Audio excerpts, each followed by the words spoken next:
நான் ஊழி ஆரம்ப காலத்தில் எங்கள் சர்ச்சுக்கு பக்கத்தில் ஒரு வீடு. அந்த அண்ணன் எனக்கு நல்ல பழக்கம். ஒரு நாள் அவங்க வீட்டுக்கு போயிருந்தேன். அவனுடைய தாயார், வயதான தாயார், அவங்க வந்து, ஐயா, என் வாழ்க்கையில் நடந்த ஒரு காரியத்தை உங்கள்கிட்ட சொல்லணும்னாங்க. என்னம்மா அப்படின்னு கேட்டேன். அவங்களுக்கு திடீரென்று இந்த வலது கை செயலற்று போய்விட்டதாம். இந்த வலது கை செயலற்று போய்விட்டது. அப்படியே மரித்து போன மாதிரி ஆகிவிட்டார். ஆஸ்பத்திரி கூப்பிட்டு போனாங்க. டாக்டர் செக் பண்ணாங்க. கொஞ்ச நாள் ட்ரீட்மெண்ட் கொடுத்தாங்க.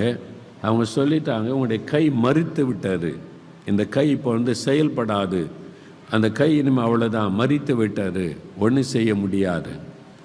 உங்களுக்கு அடுத்த கை நல்லா இருக்குதில்ல, சந்தோஷப்படுங்க அப்படின்னு டாக்டர்ஸ் ஆறுதல் சொன்னார்கள்.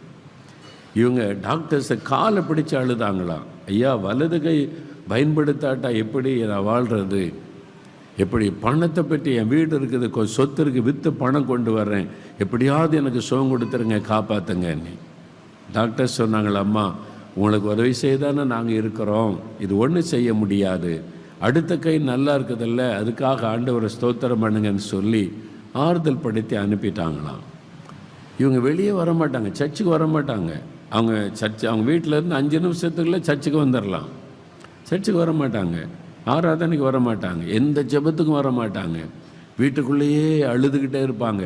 இப்படி கை பயன்படுத்த முடியலையே, அப்படி தொங்கிக்கிட்டே இருக்கும். எப்படி எல்லாம் அவமானம், நிந்த, இவன் என்ன பாவம் செய்தாலோ கை போச்சுன்னு எல்லோரும் பேசுவாங்க, மற்றவங்க பரிகாசம் பண்ணுவாங்க.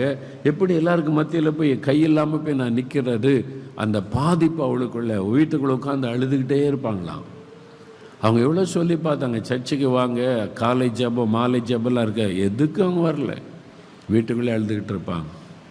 ஒரு நாள் யோசித்தாங்க, இப்படியே நம்ம வீட்டுக்குள்ளே அழுதுகிட்டு இருந்து என்ன நடக்க போகுது, சாகு வரைக்கும் இப்படியே இருக்கிறதா, நான் ஆண்டவர்கிட்ட போகிறேன். அப்போ என்ன பண்ணுவாங்க, ராத்திரி 9 மணிக்கு ஒரு மணி அடிப்பாங்க. இப்போவும் எங்கள் கிராமங்களில் மிஷினரிகள் அந்த காலத்தில் குடும்ப ஜபத்துக்காக அந்த மாதிரி சிஸ்டம் வச்சுருந்தாங்க. 9 மணி அடித்தா ஊருக்கே கேட்கும். வேறு கோயிலில் மணி அடிச்சுட்டாங்க, ராத்திரி 9 ஆயிட்டு அப்படின்னு சொல்லுவாங்க. நான் சின்ன பையனாக இருக்கும்போதே அதான் நான் உணர்ந்துருக்கிறேன், ஊருக்கே தெரியும். அதுக்கு பிறகு ஆலயத்தை மூடிடுவாங்க, கோயில் குட்டியார் வந்து சர்ச்சை மூடிடுவார். ஊரே அடங்கி 9 மணிக்கு மேலே ஆள் பார்க்க முடியாது. 9 மணிக்கு அப்புறம் வெளியில் ஆள் நடமாட்டமே இருக்காது. அந்த மாதிரி யாருமே இல்லாமல் ஊரே அடங்கின பிறகு இந்த தாயார் வீட்டை விட்டு வெளியே வருவாங்களாம். அவங்க வந்து ஆலயத்துக்கு போவாங்களாம். யாருமே இருக்க மாட்டாங்கல்ல, கதவு மூடி இருக்கும், யாருமே ஆள் நடமாட்டமே இருக்காது.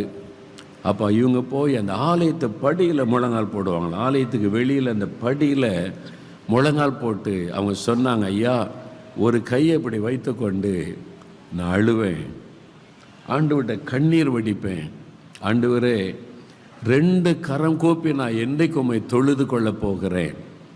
அப்படி தான் அழுவாங்களா, 2 கரம் கூப்பி என்றைக்கு உம்மை தொழுது கொள்ள போகிறேன், ஒரு கையோடு வந்திருக்கிறேன், என்னால் யாரையும் பார்க்க முடியல, யாரையும் பேச முடியல, யார்கிட்டையும் வெளியில் வர எனக்கு வெக்கமாக இருக்குது, என் கை இப்படி ஆயிட்டே, எனக்கு ஒரு அற்புதம் செய்யுங்கன்னு அழுவாங்களாம்.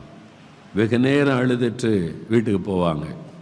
இப்படி 1 நாள் 2 நாள் அல்ல, பல நாட்கள் தொடர்ந்து அந்த ஆலயத்தின் படியில் போய் முழங்கால் படியிட்டு அழுதழுதை ஜெபிப்பாங்களாம். அவருடைய கண்ணீர் அந்த ஆலயத்தின் படிகளிலே விழும். அதன் பிறகு வீட்டுக்கு வருவாங்க. தேவனை கவனித்து கொண்டே இருந்தார். இஸ்ரவேலை காக்கிற தேவன் தூங்குவதும் இல்லை, உறங்குவதும் இல்லை. அவர் அந்த கண்ணீரின் ஜெபத்தை பார்த்து கொண்டே இருந்தார். ஒரு நாள் வந்தார், அவங்க அழுது ஜெபித்து கொண்டிருக்கும் போது இயேசு இறங்கினார்.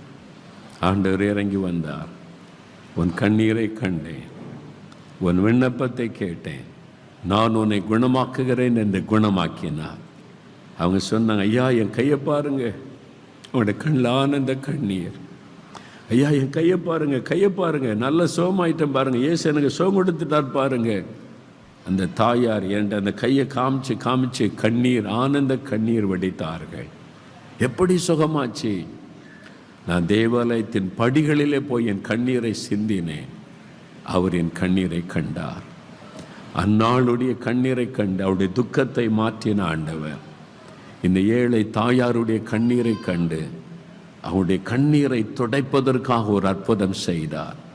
பாருங்க, ஆண்டவரன், நான் இந்த தேவாலயத்திலிருந்து உன் விண்ணப்பத்தை நான் கேட்கிறேன். உன் ஜெபங்கள் என் சமூகத்தில் வருகிறது. இந்த வேதத்தில் நாம் வாசிக்கிற வசனங்களின்படி இன்றைக்கி பாருங்க, இந்த இடம் ஜெப வீடு. என் பிள்ளைகள் வந்து ஜெபிக்கிறதற்கு யார் வேணாலும் வரலாம். இது எல்லாருக்கும் ஜெப வீடு. இந்த பக்கமாக போகிறவங்க வர்றவங்க யார் வேண்டுமானாலும் வந்து இந்த இடத்துல ஜெபிக்கலாம். நான் அந்த ஜெபத்துக்கு பதில் கொடுப்பேன்.